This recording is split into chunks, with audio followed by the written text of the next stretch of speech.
What is happening, y'all? Welcome back to the channel. Appreciate you guys for checking on the video. Today we got the F80. We're in the garage with the F80. We're getting her ready to head over to my boy Jackie to do some work to it. I'm really excited for this one. I've been waiting for this for a minute. I've been contemplating whether I wanted to do this or not. And I'll go into details on the drive there just to kind of go over why I chose to go this route.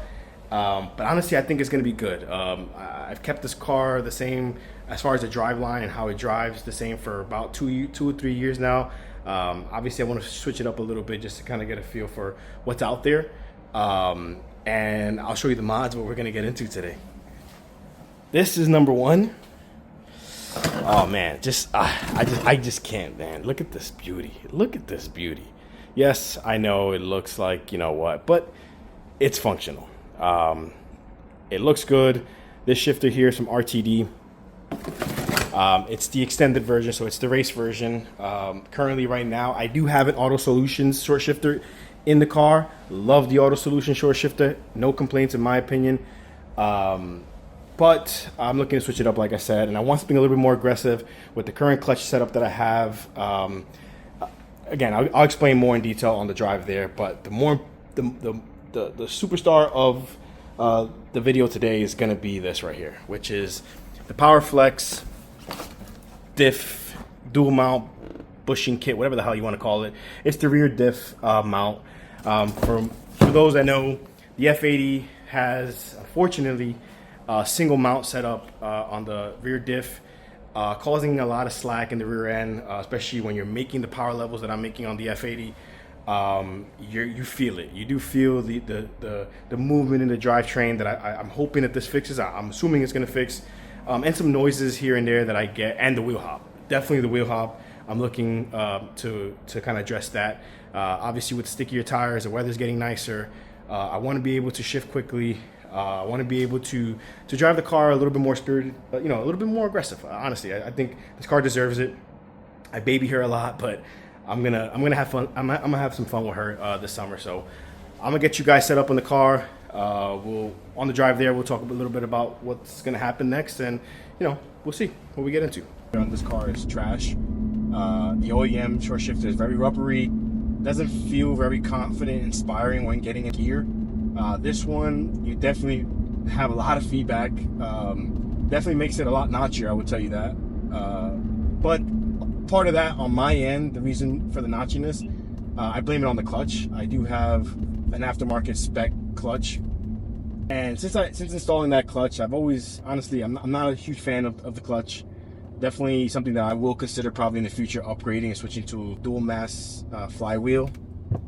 This setup, the flywheel is very noisy. You can definitely hear a lot of marbles, essentially, in my transmission. You can hear the gears turning, essentially. Some people like that. I personally don't like it. The one thing I do like the whining that I get, but a lot of that kind of is amplified through the short shifter. I do have, I forgot, I believe it's the 95A poly shift bushings for this. I do have the Turner Motorsport rear bushing as well, which honestly, if I can go back, I wouldn't add the Turner Motorsport bushing.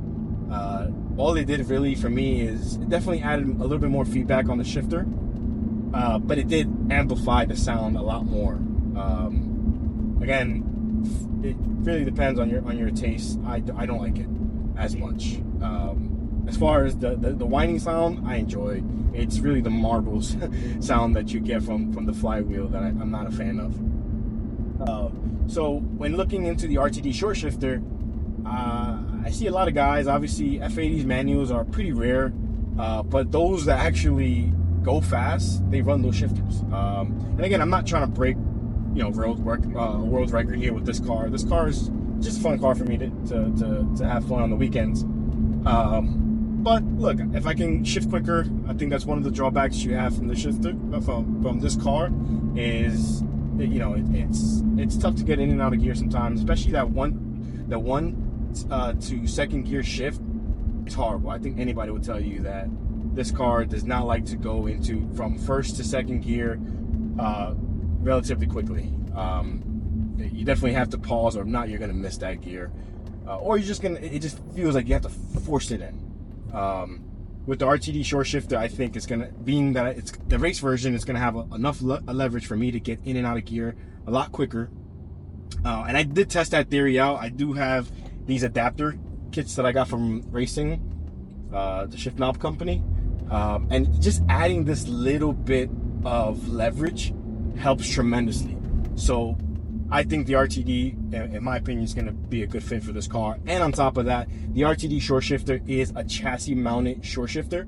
What that means is, obviously, it's mounted to the chassis, where this one has like this weird brace assembly that kind of connects to the transmission. So definitely a lot of that, it's gonna add to that feel. Now, as far as the rear diff bushings, I think that's one of the biggest upgrades I hear and see from the F80 platform, especially when you start to up the power levels on these cars. It tends to put a lot of stress on the rear bracket. Currently, right now, for whatever reason, F80 BMW decided to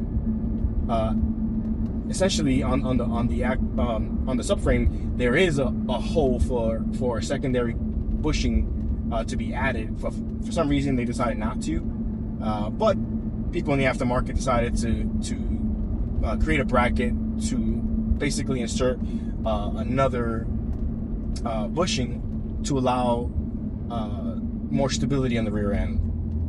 So that's what I'm looking for. I think it's going to be a good install. We'll see. Like I said, I'll give you guys the honest truth. I have nothing. I'm not sponsored by any of these companies. I wish I was, but honestly, I'm not sponsored by any of them, so I have nothing nice, or I have no commitments to anybody at the end of the day. All right, y'all. It's been a couple days, but we got the F80 back, and I got the shifter installed and the PowerFlex rear diff kit. And obviously, you're not gonna get my first impression because I had to drive the car back. Unfortunately, yesterday I couldn't get any footage because it was raining, it was pouring the whole time. So I don't want to mess around. But today we're gonna take it out for a nice little rip, just to, just get a feel for it. I still have to get used to it. It's definitely a new experience. It's a lot closer.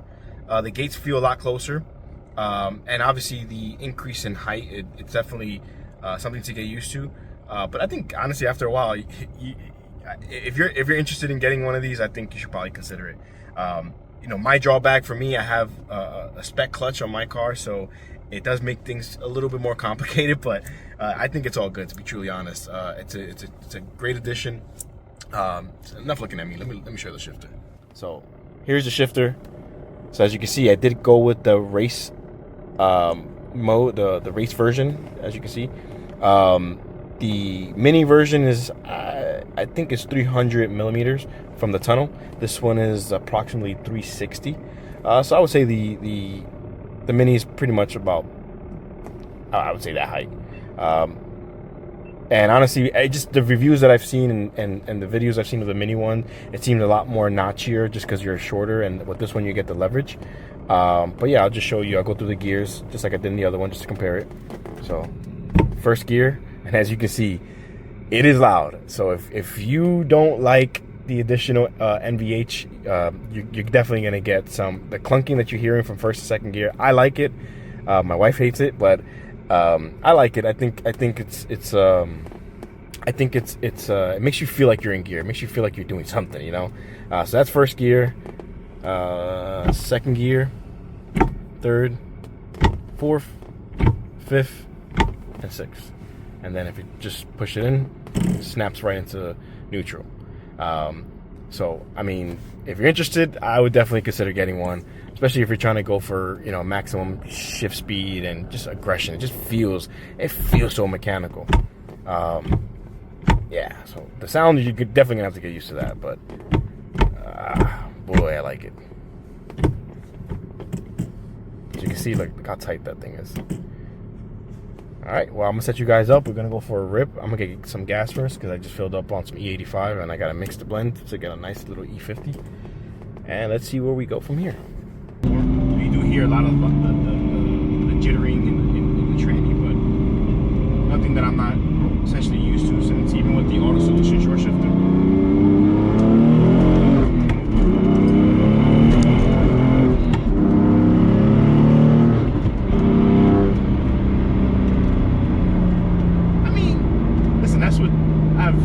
I'm on MDM mode. It's a little wet, so I don't want to fuck around trying to find out, especially on some middles, NT55 or 2s. But I mean, listen, it's good. I like it. It's good. It definitely requires a little bit more force to get into gear, but honestly, it's not too bad. With the old setup was pretty much the same, but this one makes it a little bit easier because it feels more direct. It just gives you more confidence to shift into gear. You know, maybe even with a stock clutch or a dual mass flywheel, this will probably work a lot better. But at the same time, with a single mass flywheel, there's some benefits to it. You know, obviously, the single mass flywheel, you're going to get better acceleration, quicker engagement, but it's going to be a little bit aggressive. You have to learn how to drive it a little bit differently than a dual mass flywheel, at least in my opinion, for this setup. And one thing I noticed the most with the PowerFlex rear diff kit is how much tighter the rear end is now. And quite honestly, it doesn't really introduce much NVH in the back at all. I don't see. I mean, I hear my transmission more than I hear the diff. The most I hear from the back is the whine, a little bit of gear whine. Essentially, at like, you know, maybe 15 or 20 miles per hour while you're coasting in parking lots. You can hear the whine a little bit, but nothing out of the ordinary, I think, in my opinion. But yeah, I'll just let the traffic clear up a bit and we'll get back on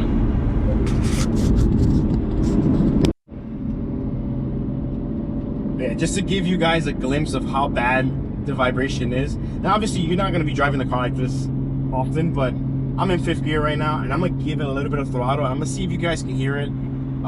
It's obviously, I'm recording in the GoPro, so the mic on the GoPro is not the best. But I'll give it a little bit of throttle to see if you guys can pick that up. Oh, God. Damn, that's disgusting, bro. That is disgusting. Yeah. I'd rather be in 4th gear. Let's see 4th gear. See, you don't get the vibration because you're not stressing the transmission too much. I'll see if I can do a pull before it starts to just like this.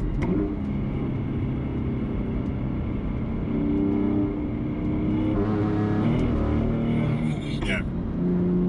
No traction.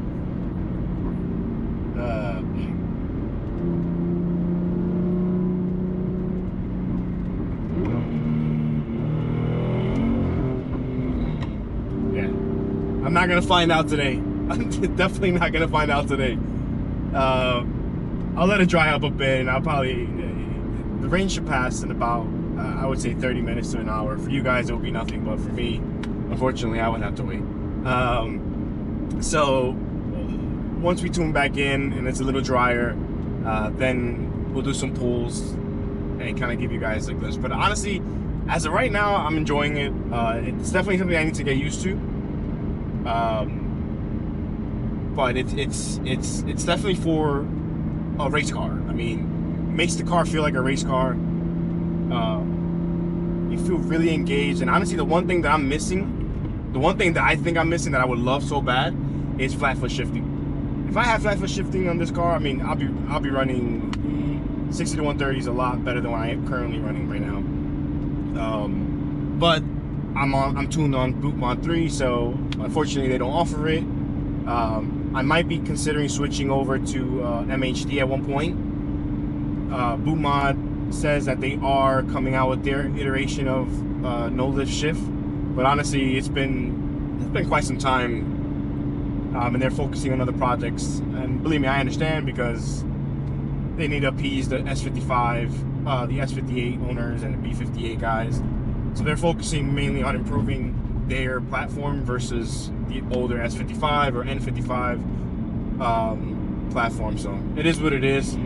Once I get flat foot shifting, I'm definitely gonna need a new transmission sooner or later. But we're gonna enjoy it, man. Like I enjoyed my no lift shift when I had my WRX, when I had my Mazda Speed 3, and it's definitely well worth it if you're trying to shift quicker. And honestly, a lot of people are gonna say, "Oh, why don't you just get a an automatic?" But I listen, get the manual, man. It's what the car, you feel like a driver, then you get yourself a manual. But at the same time, it's slower than a DSG or dual clutch. It's definitely going to be slower. But it's these cars in man, you're not really meant to go fast, man. They're meant to be enjoyed, take it on the track, and go and roll through gears essentially.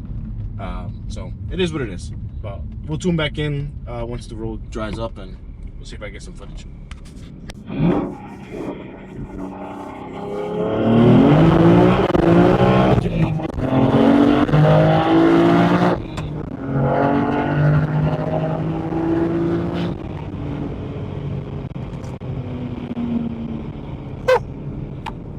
She's moving, baby. Second gear hooked up a bit. I mean, it slipped a little bit. But you know what? Tires are, they got up to 22 psi, so I can see that.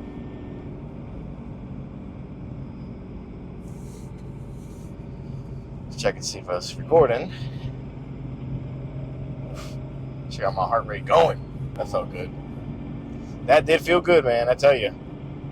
When the tires are nice and warm and they can hook, oh man, it just goes, dude. It goes.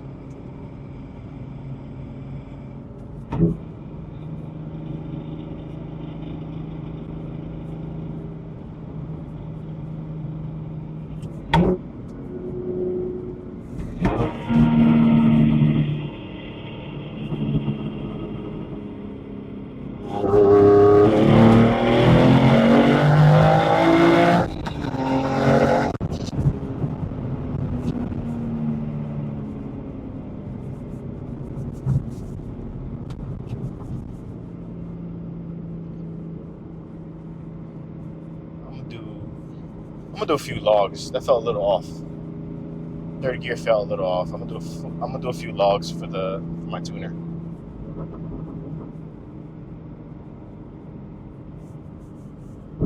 Alright, we got a little Viper behind us. Let's see this boy wants to play. I don't know. It seems like he wants to ride my ass the whole time, so.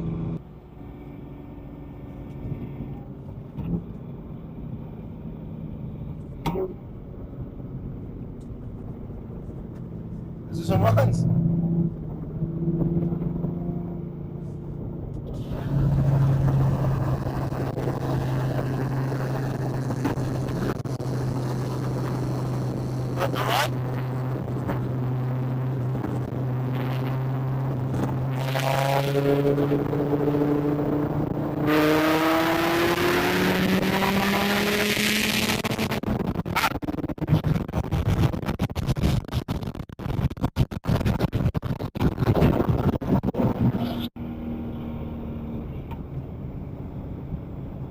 Chopped.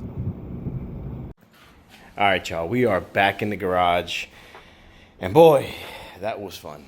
Not gonna lie, man, I do enjoy the shifter. It's a different experience, something to get used to. Like I said, if you're after something like this, consider doing it. I mean, it is a pretty penny. Not gonna lie, it's I think it retails for about $800 for the race version. This is the carbon edition. They do offer it in aluminum, which looks pretty badass. I'm not gonna lie. I was contemplating between this one and the aluminum one, but I think it fits pretty nice with the carbon that the car naturally has. This is all OEM. This is OEM, and obviously with the carbon steering wheel, I think it fits. And it's black, so it's not something that's gonna pop out. I didn't, it looks weird. I'm not a fan of these extended knobs, these shifters, but I mean, it's functional, so it is what it is. The rear diff bushing was, I think, 10 out of 10. In my opinion, I think every F80 needs to do the rear diff bushings. There was nothing wrong with mine from my understanding. It's just, it's the weak point when you're making this much power. Like I said before, the OEM bracket only supports one bushing for whatever reason. BMW decided to design it that way, and the aftermarket decided, hey, we need another bushing to support the power and the differential when you're shifting into gears and all that stuff. So PowerFlex makes it. There's a bunch out there, to be truly honest. PowerFlex is one of the more popular known brands, and it pretty much replaced all the bushings, including the front differential bushings as well. And honestly, yes, it's a lot more rigid, but I don't hear any MVH. I mean, if you're very sensitive to noise in your car, then you're definitely it's gonna bother you. I'm not, you know, for me, I like driving cars that are pretty aggressive when it comes to how they sound and whatever, you know, it sounds more mechanical in my opinion, regardless. But just to show you the OEM shifter assembly, well, technically this is the Auto Solutions, but it's pretty much the same setup. So these are the bushings, the poly bushings that you can upgrade, and he gives you an option to either do these in blue, and I think they offer a yellow one, which is a less aggressive version. But even with this, and then this is the Turner rear bushing. Yeah, it definitely introduces a lot of vibration, just like the RTD. But this one, I don't know, for some reason it amplified it a lot more, simply because the way how this is mounted to the car is, it's this bracket is what connects the shifter into the interior of the car. Essentially, this is mounted on the transmission, where the RTD is mounted onto the chassis, so it feels very rigid. There's no play in it at all. And even with this one too, because when you upgrade with the Auto Solutions, pretty much it removes the plastic coupler that's in here, whatever you want to call it, and it does still feel mechanical. In mine, I opted for my racing, that's the name of the brand, shift knob. It's very heavy, just to kind of eliminate the nastiness. I don't know, I did not like the rubbery feel, or that weird feeling with the stock shift knob. It just felt very notchy, but not in a good way. I don't know, the RTD is notchy, sure, but it's not, it's more confidence inspiring when you're shifting in the RTD versus this, in my opinion. And nothing against Auto Solution. If you like to keep your car stock, OEM plus kind of thing, this is the best option you could possibly get. And you can customize, like mine. I forgot. I think I have a 35% reduction with the poly. I forgot. I'll see if I can find the specs. I'll put it up on the screen. But yeah, I opted for the softer bushings, I believe. And then this is OEM, and that's one of the things I don't want to bash him for this, but I think they call this the DSSR. The OEM, not the OEM, the one that Auto Solutions design failed on me for whatever reason. These things failed, and it caused a lot of play into my shifter. So this is technically the third time I had to pull the shifter apart. And I put the OEM back on, and it works just as fine. They sent me out a new one, and I sent them back the old one free of charge. But it's an inconvenience in my. At least that'll be my only slight on the company. But the guys, well, technically it's the owner, Ronald. Great guy, man. Like, you can talk to him and custom. He'll ask you what you want, what's your field type, and you just describe what you want, and he'll design a shifter based on what your needs. So, but yeah, guys, thank you again for clicking on the video. Hope this can help somebody out there. I know there's not that many, at least in my opinion, at least when I'm looking, there's not that many videos out there with manual F80s. A lot of them are dual clutch or very different builds than I have. There you go. Catch you guys in the next time. Take care.